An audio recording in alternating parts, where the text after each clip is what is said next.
The galaxy burned with the fires of 1,000 conflicts, and at the center of it all sat 3 mighty empires that had carved up the stars between them like pieces of a feast.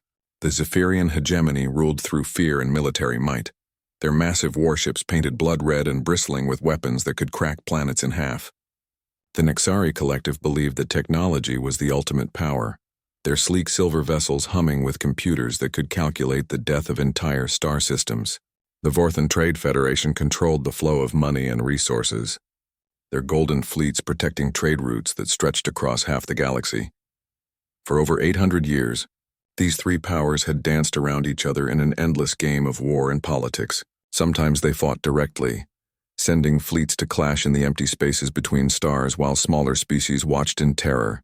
Other times they fought through others, giving weapons and ships to lesser civilizations and watching them destroy each other for the entertainment of their masters. The galaxy had become a chessboard where millions of lives were moved around like game pieces. Commander Vextar of the Zephyrian War Fleet stood on the bridge of his flagship, the Bloodhammer, and watched the stars through the main viewing screen. His forearms were crossed behind his back in the traditional pose of a Zephyrian officer, while his red-scaled face showed no emotion. Around him, his crew worked at their stations with the precise movements of soldiers who had known only war their entire lives. Status report. Vextar commanded in the harsh language of his people. 300 ships ready for battle. Commander, his second-in-command replied. All weapons charged, all shields at maximum power. The enemy fleets maintain their positions at the edge of the Kepler 442 system. Vextar nodded slowly. The Kepler 442 system contained 7 planets rich in rare metals that could power starships for centuries. For months, all 3 empires had been moving fleets toward this prize, each claiming it belonged to them by right of strength. Now they faced each other across the darkness of space, 3 massive armadas ready to turn the system into a graveyard. Thousands of light years away, Admiral Zekthis floated in the command center of the Nexari ship Logic Prime. Her translucent blue body pulsed with the electrical patterns that showed deep thought among her people. Around her, holographic displays showed every detail of the enemy fleets, analyzed and calculated by computers that never slept. Probability calculations complete, announced one of her officers, his voice carrying the musical tones that all Nexari used when sharing information. If we strike first at the Zephyrian command ship, we have a 67% chance of victory. If we wait for them to attack, our chances drop to 41%. And if the Vorthans join the battle while we fight the Zephyrians? Zekthis asked. 15% chance of survival for any of us, came the cold mathematical answer. Zekthis considered this. Her people valued logic above all else, but even logic sometimes led to unpleasant conclusions. The smart move would be to attack first and attack hard, but that would mean the deaths of millions of beings. Still, if they did nothing, they would likely die anyway when one of the other empires made the first move. On the golden flagship Prophet's Edge, Trade Prince Morgan sat in his jewel-covered throne and counted the cost of war. His people, the Vorthons, looked like large bears covered in golden fur, but their minds were as sharp as any blade when it came to business. Morgan's small black eyes studied the reports that flowed across his personal screen, calculating not just the military value of the coming battle, but its economic impact. The longer we wait, the more expensive this becomes, he rumbled to his advisors. Every day we sit here costs us millions in lost trade. Every ship we lose will cost billions to replace. But if we win, one advisor pointed out, the Kepler system will make us rich beyond imagination. The rare metals there could power our civilization for 1,000 years. Morgan's claws tapped against the arm of his throne. Money was the language his people spoke. But even they understood that some prices were too high to pay. A galactic war could destroy the very trade routes that made them powerful. On the other hand, losing access to Kepler 442's resources would weaken them for generations.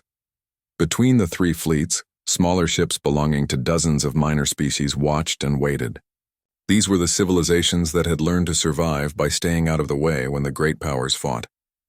Their ships were tiny compared to the massive dreadnoughts of the empires, but they carried millions of refugees who had fled their homeworlds when the war clouds began to gather.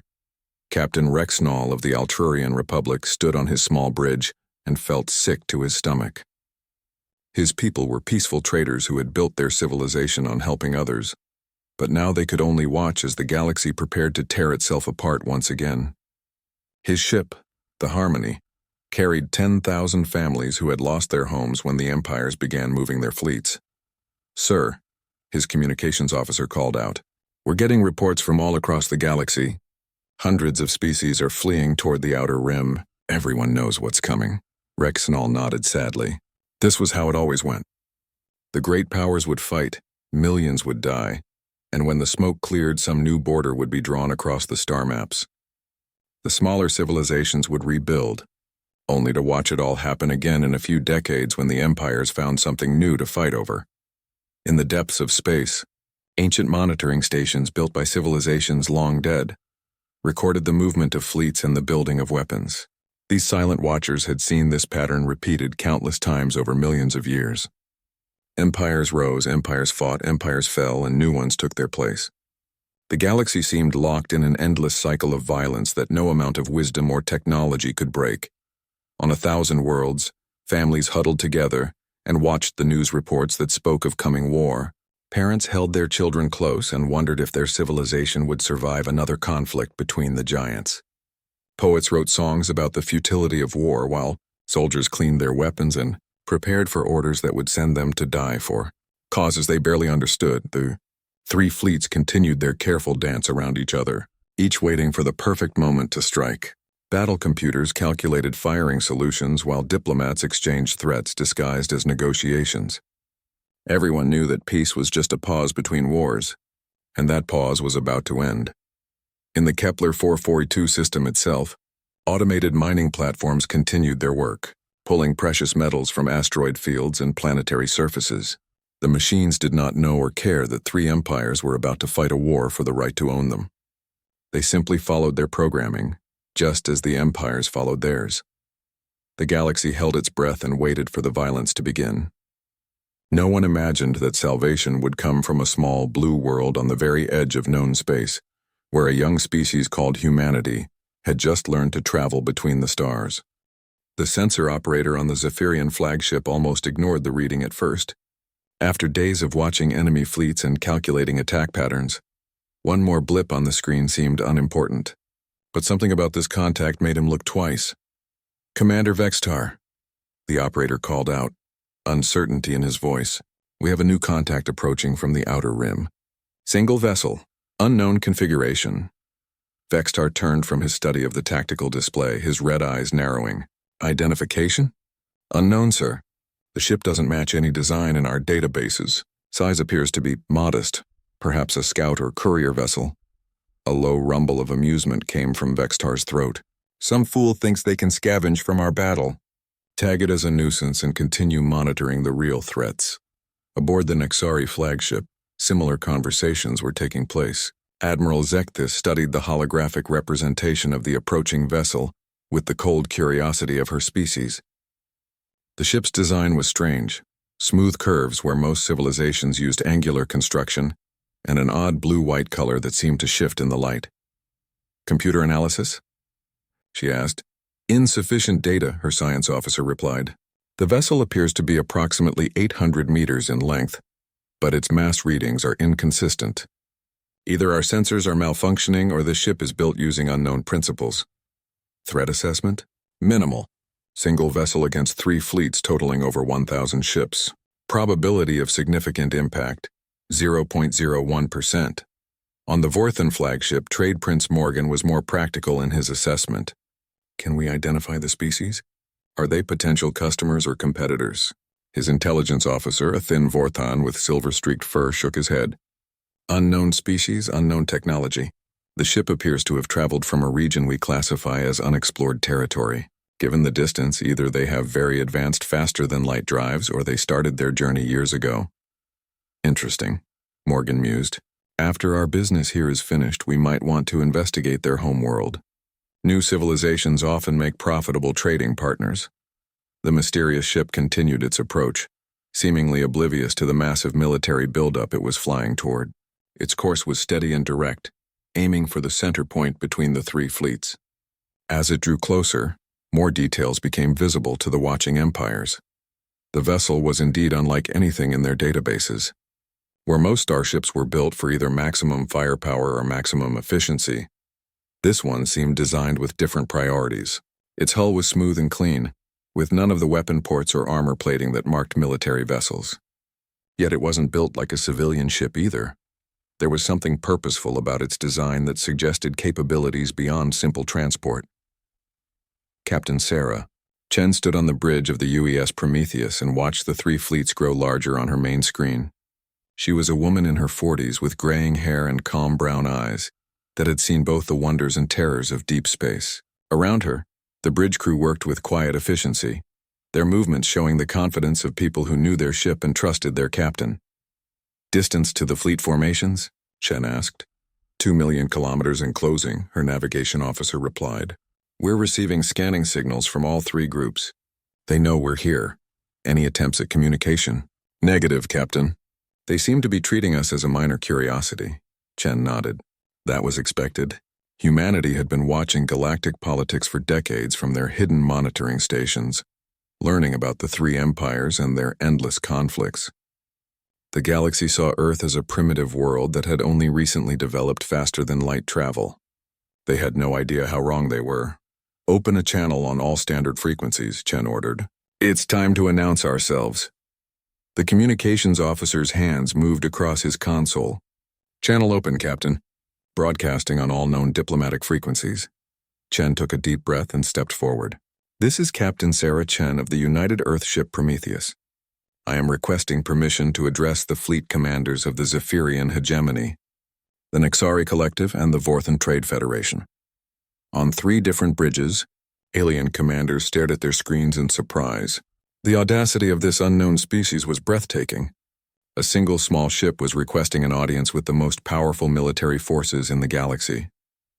Commander Vextar was the first to respond, his voice carrying the arrogance of someone who had crushed 100 worlds. Unknown vessel, you are interfering with military operations of the Zephyrian Hegemony. Withdraw immediately or be destroyed. Admiral Zekthis was more curious. Vessel Prometheus, state your purpose and origin.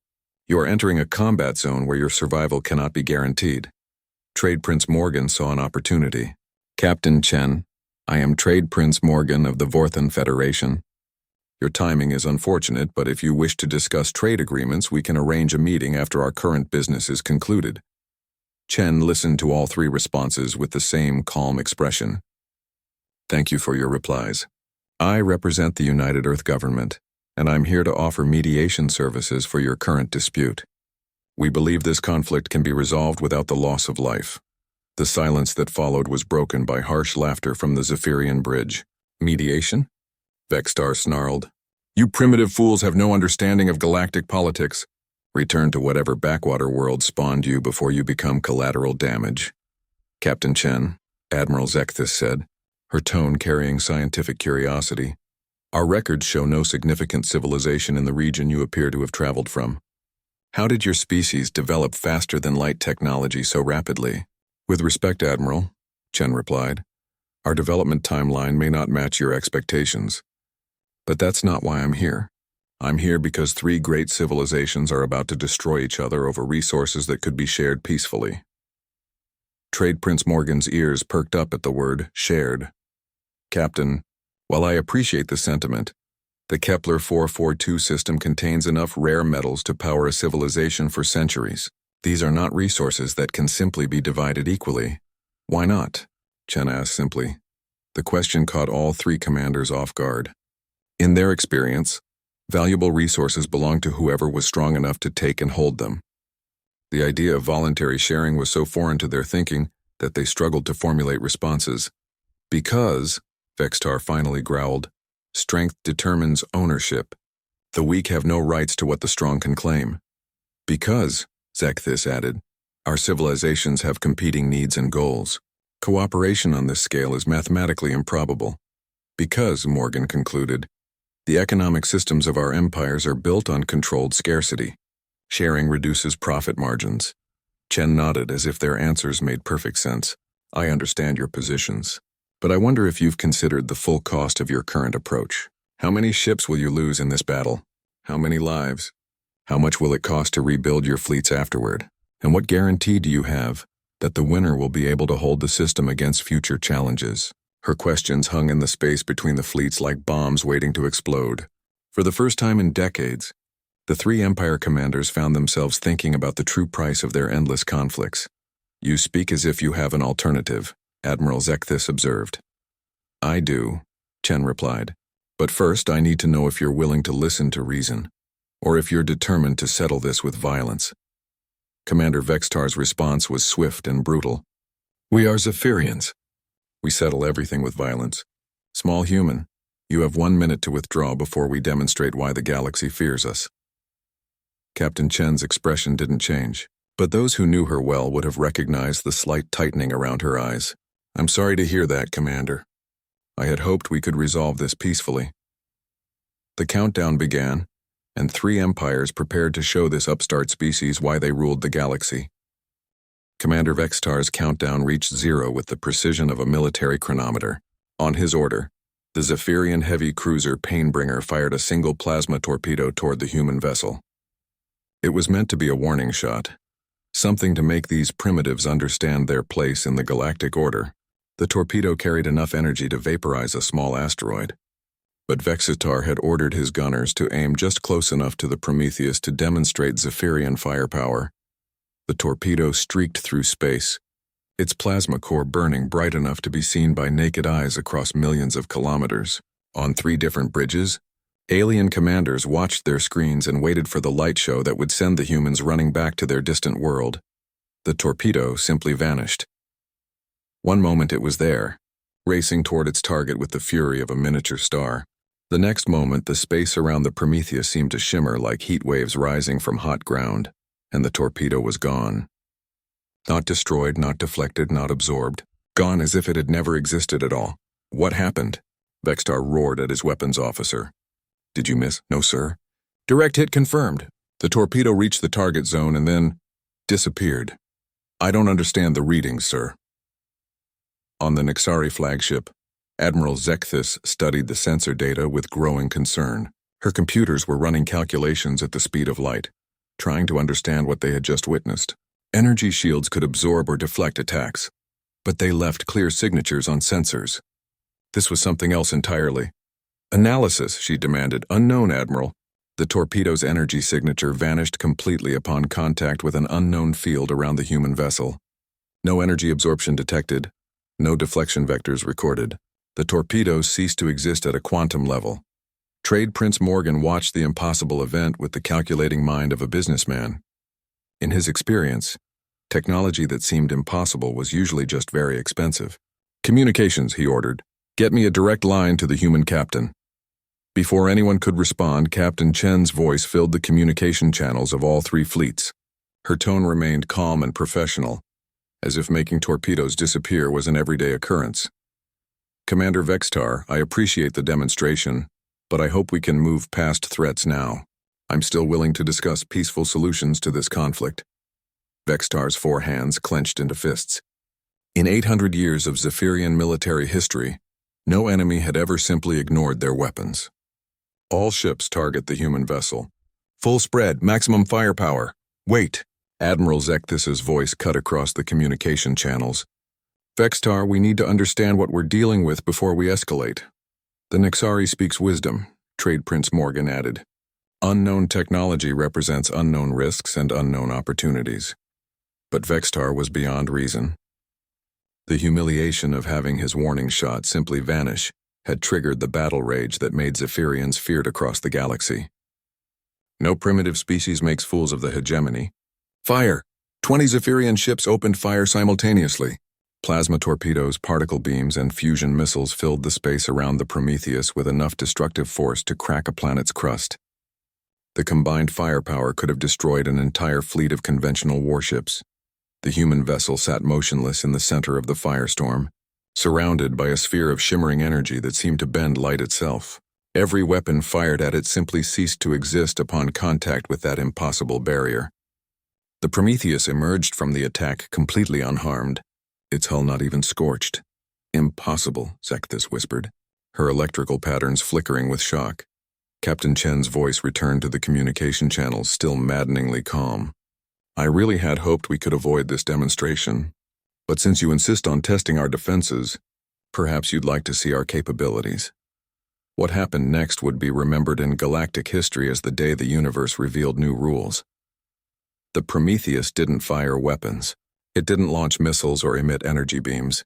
Instead, space around it began to change in ways that made no sense to anyone watching. The first sign was a subtle shift in the starlight, as if reality itself was bending. One by one, weapon systems across the three fleets simply stopped working. Not damaged, not destroyed, but somehow made inert. Zephyrian plasma cannons that had burned for centuries went cold. Nexari energy projectors that had never known malfunction fell silent. Fourth-hand missile launchers became as useful as empty tubes. The effect spread through the fleets like a wave, touching each ship with mathematical precision. The humans weren't destroying anything. They were just turning off the tools of war. Shield generators remained functional. Life support continued to work. Engines still operated normally. Only weapons became useless, as if the fundamental forces that powered them had simply been redirected. How? Admiral Zekthis demanded of her science officers. How are they doing this? Unknown, Admiral. Our weapons appear to be intact, but the energy matrices that make them function have been disrupted at a subatomic level. It's as if they've altered the physical constants in localized areas around our weapon systems. Commander Vextar stared at his tactical displays in growing horror. Every weapon on every ship showed the same reading. Offline, cause unknown. Engineering. Emergency restart on all weapon systems. We've tried, sir. The systems start normally, but as soon as they come online, they shut down again. It's like something is preventing them from functioning. Trade Prince Morgan was already calculating the economic implications. If they can disable our weapons at will, they can disable our entire civilization. Every trade route, every mining operation, every colonial defense grid. But the human demonstration wasn't finished. The Prometheus began to move in ways that hurt to watch. Not faster than light travel, but something else entirely. The ship seemed to fold space around itself, stepping from one location to another without crossing the distance between them. It appeared next to the massive Zephyrian dreadnought World Breaker, then beside the Nexari science vessel Infinite Logic, then hovering above the Vorthon treasure ship Golden Promise. At each location, the impossible happened again. Ships that massed millions of tons were gently moved out of formation, not by tractor beams or gravitational fields, but by something that made space itself cooperative. The World Breaker found itself rotated 90 degrees from its original position. The Infinite Logic was transported 500 kilometers to the side. The Golden Promise was turned upside down relative to the galactic plane. None of the ships were damaged. Their crews were unharmed, protected by inertial dampeners that somehow still functioned. But the message was clear. The humans could rearrange the three fleets like toys on a table. Captain Chen's voice filled the shocked silence that followed. I want to be very clear about something. We're not your enemies. We're not here to conquer or destroy. But we also won't stand by and watch three civilizations destroy each other over resources that could benefit everyone. On his bridge, Commander Vextar felt something he had never experienced before in his military career: helplessness. His ships were intact, his crews were safe, but his entire fleet had been rendered as harmless as a parade formation. What are you? We're human, Chen replied simply, and we've learned some things about the universe that you haven't discovered yet. The question now is whether you're willing to learn from us, or whether you prefer to continue your current path. Admiral Zekthis ran calculations in her head, trying to find some explanation for what she had witnessed. Every model her computers could generate pointed to the same impossible conclusion. The humans possessed technology that operated on principles beyond current galactic understanding. Captain Chen, your technology appears to violate several fundamental laws of physics. Does it? Chen asked. Or have you simply been working with incomplete information about how the universe actually functions? The three fleet commanders found themselves in a position none of them had ever imagined, completely at the mercy of a species they had dismissed as primitive. Their weapons were useless, their ships could be moved at will, and their enemy showed no sign of aggression despite having overwhelming superiority. It was Trade Prince Morgan who finally asked the question that was on everyone's mind. What do you want from us? Captain Chen's answer would change the course of galactic history. We want to talk. The silence that followed Captain Chen's simple statement stretched across 3 fleets like a physical thing. For the first time in galactic memory, the 3 most powerful military forces in known space sat helpless before a single vessel from a species they had never taken seriously. Commander Vextar was the first to break.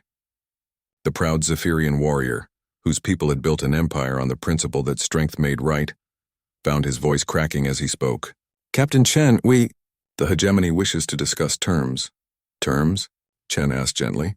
"I'm not here to dictate terms, Commander. I'm here to facilitate conversation." But Vextar's military mind couldn't process the concept of negotiation from a position of absolute weakness. Throughout Zephyrian history, the defeated surrendered and the victors claimed their prize. "We offer tribute," he said desperately. "The hegemony controls 17 star systems rich in military resources.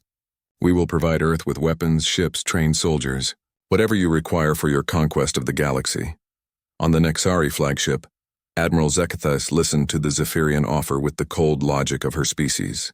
If the humans wanted conquest, they already had the power to take it. The fact that they hadn't simply destroyed the 3 fleets suggested more complex motivations. She opened her own communication channel. "Captain Chen, the Nexari Collective would like to propose a different arrangement. We offer complete technological exchange. Every scientific discovery, every research project, every theoretical advancement our civilization has achieved. Surely beings of your advanced capabilities would find value in expanding their knowledge base." Trade Prince Morgan heard both offers and calculated frantically. Military tribute and scientific knowledge were valuable, but the Vorthons had built their empire on understanding what people really wanted. "Captain Chen," he rumbled, "the Vorthon Federation controls the economic heart of the galaxy. We offer complete integration of Earth into our trade networks. Your people will become the wealthiest civilization in history. Every luxury, every resource, every profitable opportunity the galaxy has to offer." Captain Chen listened to all 3 desperate offers with the same calm attention she had shown since her arrival. Around her, the bridge crew of the Prometheus maintained their professional composure, but she could see the mix of sadness and determination in their eyes. They had hoped it wouldn't come to this. "I appreciate your offers," Chen said finally, "but I think there's been a misunderstanding. We're not here to accept your surrender or claim your resources.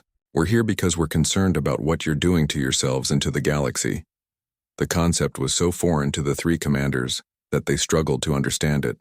Admiral Zekithus was the first to attempt a logical analysis. "You possess overwhelming technological superiority, yet you claim no territorial ambitions. This does not compute with any historical pattern of species behavior." "Perhaps," Chen suggested, "it's time to consider new patterns." But the 3 empire leaders were too desperate to think clearly. The shock of absolute defeat had triggered panic responses that made rational thought almost impossible. Each commander began transmitting increasingly frantic offers, as if the right combination of tribute and submission could somehow restore the balance of power they understood. "The hegemony offers military vassalage," Vextar declared. "Our fleets will serve Earth's interests. We will conquer any worlds you designate, destroy any enemies you name. The collective proposes scientific servitude," Zekithus added. "Our researchers will dedicate their lives to advancing human knowledge. We will solve any problem you present, answer any question you ask." "The Federation suggests economic subordination," Morgan concluded. "Earth will receive 90% of all galactic trade profits. We will restructure our entire civilization to serve human commercial interests." The offers grew more desperate by the minute. Entire star systems were promised as gifts. Populations of trillions were offered as workers. Ancient cultural treasures were proposed as tribute. The 3 most powerful civilizations in the galaxy were bidding against each other to become servants of a species they had mocked just hours before. Captain Rexnall, watching from his small refugee ship, felt his heart break as he listened to the communications. These were the same proud empires that had ruled the galaxy for centuries, now reduced to begging for mercy from beings whose power they couldn't even comprehend. "Sir," his communications officer whispered, "should we try to contact the humans? Our people have always believed in peaceful cooperation. Maybe they would listen to us." Rexnall shook his head sadly. "What could we offer them that the empires haven't already promised? We have no fleets, no technology, no wealth. We're just refugees hoping to survive another day." But aboard the Prometheus, Captain Chen was thinking about exactly those kinds of people. Her mission wasn't about the great powers of the galaxy. It was about the countless smaller civilizations that lived in fear of their endless wars. Admiral Zekthis, Chen said, cutting through the stream of increasingly desperate offers. You mentioned that cooperation on this scale is mathematically improbable. But what if your mathematics are based on incorrect assumptions? The Nexari commander's electrical patterns flickered with confusion. Explain. Your calculations assume that civilizations must compete for limited resources. But what if resources don't have to be limited? What if technology could make scarcity itself obsolete? Trade Prince Morgan's ears perked up despite his fear. Impossible. Economic systems require controlled scarcity to function. Without limited resources, there can be no profit, no growth, no civilization. Is that true? Chen asked. Or is that just the only system you've ever known? Commander Vextar interrupted with growing desperation. These philosophical questions are meaningless. You have won, we have lost. Tell us what you want from us. I want, Chen said clearly, for you to stop killing each other. The simple statement hit the three commanders like a physical blow. In their panic to offer tribute and service, they had forgotten that the conflict over Kepler 442 was still the nominal reason for this confrontation. The system belongs to the hegemony by right of strength, Vextar protested automatically. Our computational models clearly demonstrate Nexari superiority in this matter, Zekthis added. Vorthan economic principles establish our claim beyond question, Morgan declared. Chen sighed, and somehow that small sound of disappointment carried more weight than all their weapons combined. Three civilizations, each convinced they're right, each willing to kill millions to prove it. Do you even remember what the Kepler 442 system actually contains? Rare metals essential for starship construction. Admiral Zekthis replied immediately. Elements that could power our fleets for centuries, Commander Vextar added. Resources worth approximately 47 trillion galactic standard credits. Trade Prince Morgan concluded. And how many beings will die fighting over them? Chen asked quietly. The question hung in space like an accusation. Each commander began calculating casualty estimates, and the numbers were staggering. Even the victor would lose millions of lives and thousands of ships. The defeated empires would be crippled for generations. That's the cost of galactic politics, Vextar said, but his voice lacked conviction. Is it? Chen asked. Or is it just the cost of the system you've built? For the first time since the demonstration of human power began, the three commanders fell completely silent. Not because they were calculating offers or planning strategies, but because a terrible possibility was beginning to occur to them. What if there was another way? Captain Chen waited in the silence, watching the readouts that showed three massive fleets hanging motionless in space. Her crew had prepared for this moment for months, knowing that everything depended on what happened next. Humanity had the power to simply impose their will on the galaxy, but that wasn't the path they had chosen. Computer, Chen said quietly. Display the Kepler 442 resource analysis on all open channels. A holographic projection appeared above the communication arrays of every ship in the three fleets. It showed the disputed star system in perfect detail, with every asteroid field, every planetary body, and every mineral deposit clearly marked. But the display showed something else as well, mathematical calculations that made the three commanders stare in disbelief. According to our analysis, Chen explained, the Kepler 442 system contains enough rare metals to supply all three of your civilizations for approximately 3,000 years. If shared equally, each empire would receive more resources than they could use in a millennium. Trade Prince Morgan was the first to find his voice. Shared equally? The economic disruption alone would collapse our monetary systems. Scarcity is what gives resources value. Only if you're thinking in terms of artificial scarcity, Chen replied. What if abundance became the foundation of your economy instead of limitation? Admiral Zekthis studied the projection with growing amazement. Your calculations appear correct, but they assume cooperation between civilizations that have been enemies for centuries. The historical precedent suggests this is impossible. History, Chen said gently, is just a record of what's happened before. It doesn't have to be a blueprint for what happens next. Commander Vextar struggled with concepts that went against everything his culture believed. You speak of sharing resources as if strength doesn't matter, But without the right of conquest, what prevents chaos? What maintains order? What if, Chen asked, order came from cooperation instead of domination? The question sparked a communication frenzy among the three fleets as commanders consulted with their advisors, scientists ran calculations, and politicians tried to understand the implications. On dozens of bridges, alien minds wrestled with ideas that challenged the fundamental assumptions of their civilizations. But Chen wasn't finished.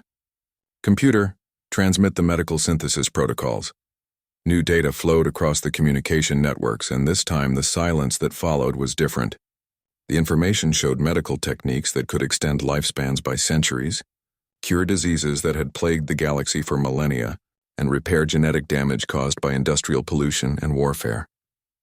This technology, Admiral Zekthis whispered, could save billions of lives across our territories. Yes, Chen agreed, and we're prepared to share it freely with any civilization willing to commit to peaceful cooperation. Freely? Trade Prince Morgan's business instincts rebelled against the concept. What do you want in return? What's the hidden cost? No hidden cost, Chen said simply. Just a willingness to try a different way of living. Commander Vextar felt something crack inside his chest. For 800 years, his people had believed that strength was the only truth that mattered. Now he was faced with beings who possessed ultimate strength and chose not to use it. I don't understand, he admitted. You could rule us all. You could take everything we have. Why don't you? Because, Chen said, ruling through fear isn't really ruling at all. It's just holding back an explosion until someone stronger comes along. The admission hung in space like a revelation. Each of the three empires had built their power on the suppression of others, always knowing that someday they might face a superior force. Now that force had arrived, and instead of conquest, it offered partnership. What exactly are you proposing? Admiral Zekthis asked, her scientific mind trying to quantify the impossible.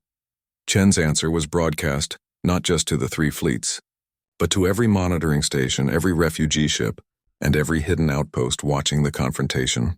We're proposing the formation of a galactic cooperative, not an empire built on conquest, but a community built on mutual benefit. The Kepler 4 and 42 system would be administered jointly by all interested parties. Mining operations would be planned to maximize efficiency and minimize environmental damage. The resources extracted would be distributed based on need and contribution, not military strength. Trade Prince Morgan's mind raced through the economic implications. Joint administration, resource sharing. It could work, but only if everyone follows the same rules. Which brings us to the most important part, Chen continued.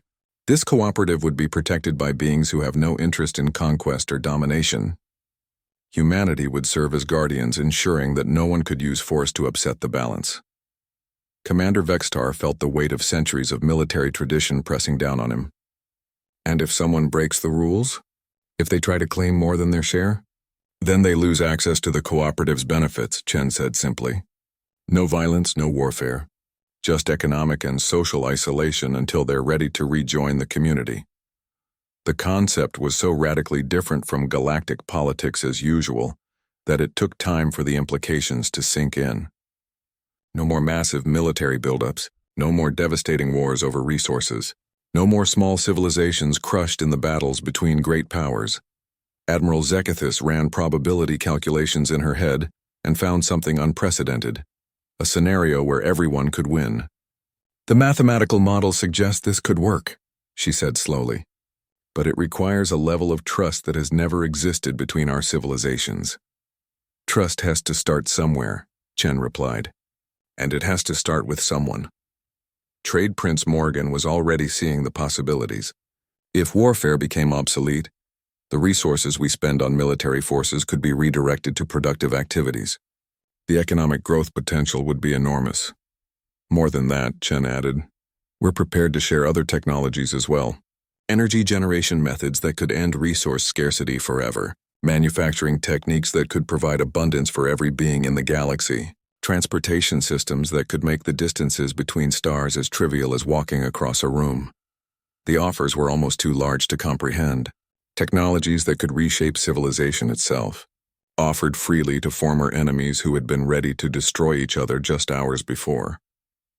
Commander Vextar thought about his people. bred for war and conquest, trying to find their place in a galaxy without conflict. What about those of us who only know how to fight? What happens to warriors in a peaceful galaxy? The same thing that happens to anyone else, Chen said with a smile in her voice. You learn new skills. You find new purposes. You discover that there are more ways to be strong than just overpowering others. Captain Rexnall, still watching from his refugee ship, felt tears running down his furry cheeks. For the first time in decades, he dared to hope that his children might grow up in a galaxy where strength protected instead of conquered. The three commanders looked at each other across the communication channels, each seeing the same mixture of fear and hope in their counterparts' expressions. They were being offered everything they had ever wanted, but the price was giving up everything they had ever known. It was Admiral Zekthis who spoke first. The Nexari Collective formally requests membership in the proposed Galactic Cooperative. Trade Prince Morgan nodded slowly. The Vorthan Federation agrees to participate in joint administration of the Kepler 442 system. Commander Vextar took the longest to respond, his military mind still struggling with concepts that went against every instinct his people possessed. But finally, in a voice that shook with emotion he had never been allowed to show, he said, "The Zephyrian hegemony accepts the proposal for peaceful cooperation." Captain Chen smiled, and somehow that expression carried across the vast distances between ships.